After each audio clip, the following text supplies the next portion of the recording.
बेटियों को इंशाअल्लाह ताला अगर वो ये फैसला करती है कि अब्बा अम्मी मैं हिजाब पहनूंगी, तो अब्बा अम्मी पहने बोलेंगे बेटा पहन, तुझे कौन रोकता हम देखेंगे इंशाअल्लाह।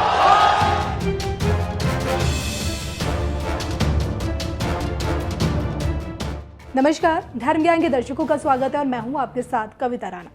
चुनावी माहौल में हिजाब विवाद थमने का नाम नहीं ले रहा है। क्या सत्ताधारी बीजेपी और क्या विपक्ष, हर कोई इस मुद्दे को हवा देने में लगा हुआ है। अब देखें ना, कर्नाटक के एक स्कूल से जुड़ा हिजाब विवाद अब चुनावी बहस का विषय बन चुका है। समाज का एक धड़ जहां मुस्लिम विद्यार्थियों के हिजाब पहनकर स्कूल जाने के पक्ष में है, तो दूसरा धड़ इसका पुरजोर विरोध कर रहा है और तर्क ये दे रहा है कि स्कूल का अपना एक ड्रेस कोड होता है। तो धरने पर बैठी छात्राओं के सामने भगवा शॉल पहने छात्रों के प्रदर्शन का मुकाबला अब सीधे कर्नाटक हाईकोर्ट तक पहुंच गया है और अब सबको हाईकोर्ट के फैसले का इंतजार है। लेकिन इन सब के बीच डे वन से हिजाब पहनकर स्कूल जाने की पैरवी करने वाले ओवैसी ने बड़ी भविष्यवाणी की है। हाल ही में एक रैली को संबोधित करते हुए AIMIM चीफ असदुद्दीन ओवैसी ने बड़ा बयान दिया है। उन्होंने इस बात की भविष्यवाणी की है कि वो दिन दूर नहीं जब हिजाब पहनने वाली एक महिला देश की सत्ता को संभालेगी। उन्होंने क्या कुछ कहा, पहले आप वो सुनिए। और हम अपनी बेटियों को इंशाअल्लाह ताला अगर वो ये फैसला करती है कि अब्बा अम्मी मैं हिजाब पहनूंगी, तो अब्बा अम्मी पहने बोलेंगे बेटा पहन, तुझे कौन रोकता हम देखेंगे इंशाअल्लाह।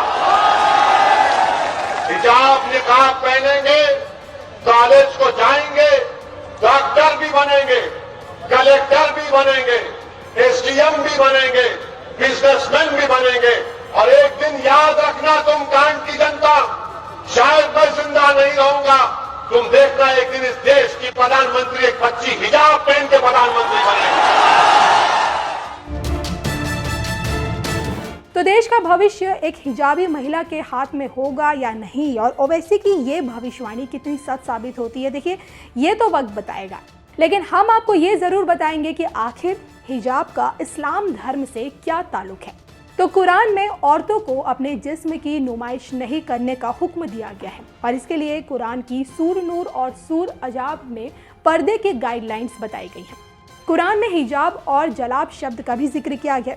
हिजाब का मतलब छुपाना होता है, जलाब का मतलब पहने हुए कपड़े के ऊपर सिर ढकने के लिए अलग से ओढ़ी गई एक चादर। तो वहीं कुरान में महिलाओं को संबोधित करते हुए ये कहा गया है कि अपने अंगों को छुपा कर रखें और अपना श्रृंगार या आभूषणों का दिखावा ना करें, सिवाय उसके जो स्वाभाविक रूप से नजर आए। देखा जाए तो इसी तरह कुरान के इन आयतों के आधार पर अलग अलग इमामों ने महिलाओं के लिए बुर्का, हिजाब या इसी तरह के अन्य पहनावे तय किए हैं।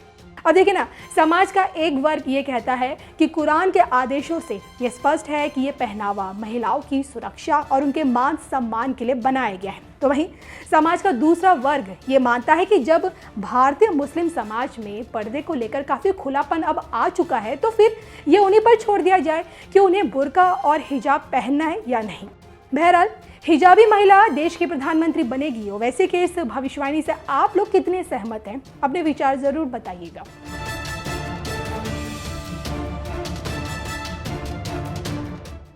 साथियों, पंजाब की सेवा वही पार्टी कर सकती है जो दल से ऊपर देश के लिए सोचती है, देश के लिए बात करती है।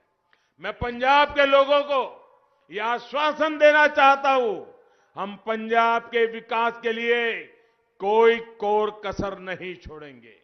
हम पंजाब के युवाओं के लिए, पंजाब की नशा मुक्ति के लिए कोई कसर नहीं छोड़ेंगे। और मैं पंजाब के लोगों से एक बड़ा गंभीर सवाल पूछना चाहता हूं।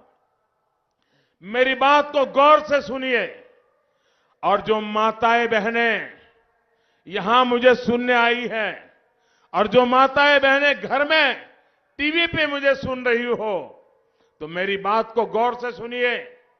आप कल्पना कीजिए, आपके पास बंगलो है, गाड़ी है, खेत है, खलिहान है,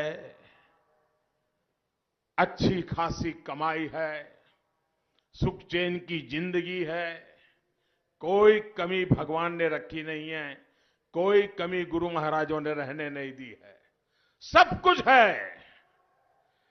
कल्पना कीजिए, लेकिन आपका जवान बेटा नशे की लत पे चढ़ गया, उसमें ही अगर डूब गया, मेरी माताएं बहनें मुझे बताएं, ये मिलकत आपकी किस काम आएगी? ये बंगला किस काम आएगा? ये गाड़ी किस काम आएगी?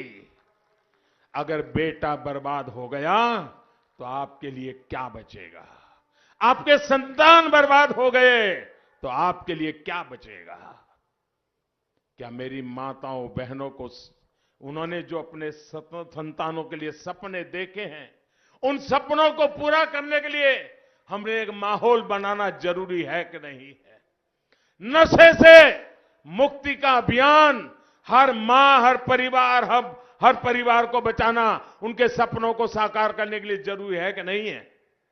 भाइयों बहनों, ये मुहिम किसी के खिलाफ नहीं है। दिल में बड़ा दर्द होता है। मैंने पंजाब की धरती पर काम किया है। पंजाब का मुझ पे कर्ज है, मैं कर्ज चुकाना चाहता हूं।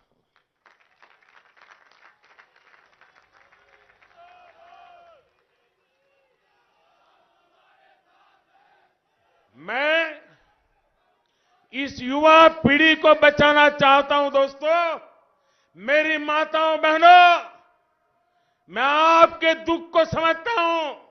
मैं आपको संतानों को एक सुरक्षा का वातावरण देना चाहता हूं। आप मुझे आशीर्वाद दीजिए, पंजाब के उज्जवल भविष्य के लिए आशीर्वाद दीजिए, हमारी नई पीढ़ी के लिए आशीर्वाद दीजिए। ये सत्ता का खेल नहीं है, न ही सत्ता की भूख है। आपने मुझे प्रधानमंत्री बना दिया है। अरे लोग 6-6 महीने प्रधानमंत्री रह करके भी जिंदगी में बहुत संतोष अनुभव करते हैं। मुझे तो आपने 2-2 बार बनाया है। मैं आपके लिए मेरी जिंदगी खपाना चाहता हूं। मैं अपने सुख के लिए नहीं हूं, मैं आपके सपनों के लिए हूं। मैं आपके सपनों को साकार करने के लिए हूं। और इसलिए अगले 5 साल नवा पंजाब का समय होगा। 20 तारीख को इसी संकल्प के साथ एनडीए को जिताने के लिए वोट देना है।